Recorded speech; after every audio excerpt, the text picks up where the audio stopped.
Assalamualaikum warahmatullahi wabarakatuh. Perkenalkan, nama saya Nandang Rinaldi dari kelas B3 M22 NPM 1923-162.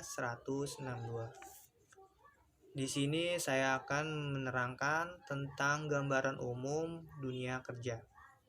Dunia kerja itu sendiri merupakan tempat sekumpulan individu atau kelompok dalam melakukan suatu aktivitas kerja, baik di dalam perusahaan maupun organisasi. Ada beberapa aspek yang harus dipersiapkan untuk memasuki dunia kerja. Yang pertama adalah kepercayaan diri. Kita harus mempunyai kepercayaan diri yang tinggi di dalam bekerja.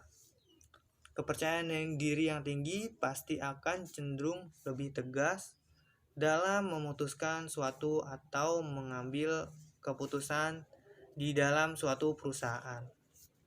Ketika kepercayaan diri kita kurang yakin terhadap apa yang kita kerjakan, maka pekerjaan pun bisa terbengkalai akibat rasa kurang percaya diri kita, akhirnya mengganggu performa kita dalam bekerja di suatu perusahaan.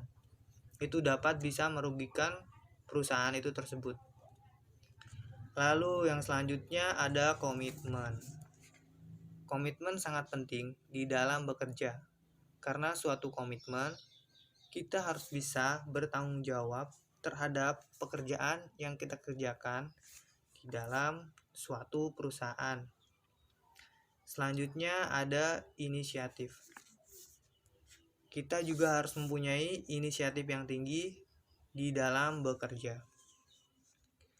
Kita harus bisa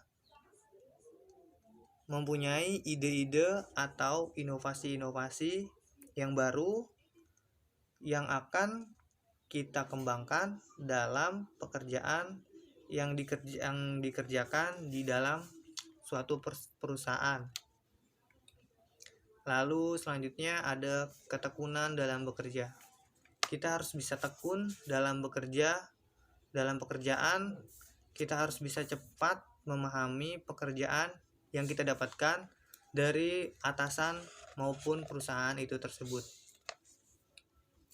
Lalu selanjutnya ada kecepatan kerja.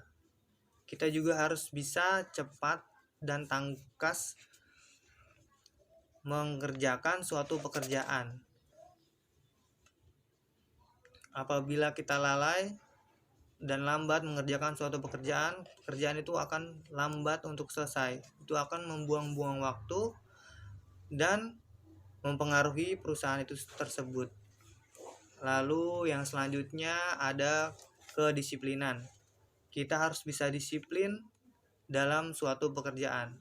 Kita harus bisa disiplin untuk mematuhi peraturan-peraturan yang sudah dibuat oleh perusahaan dan jangan sampai melanggar. Lalu yang selanjutnya ada motivasi.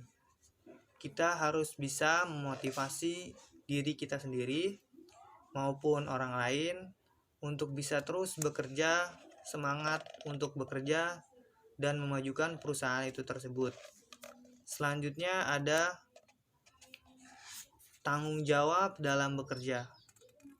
Kita harus bisa bertanggung jawab dalam mengerjakan suatu pekerjaan apapun itu yang sudah diberikan oleh atasan maupun perusahaan di dalam bekerja. Selanjutnya ada kemampuan berkomunikasi. Kita harus bisa berkomunikasi yang baik untuk koordinasi kepada atasan maupun kawan-kawan karyawan yang lain agar bisa dapat memajukan perusahaan itu tersebut. Sekian penjelasan tentang gambaran umum dunia kerja dari saya. Apabila ada kesalahan maupun kesalahan kata dari perkataan saya minta maaf. Wassalamualaikum warahmatullahi wabarakatuh.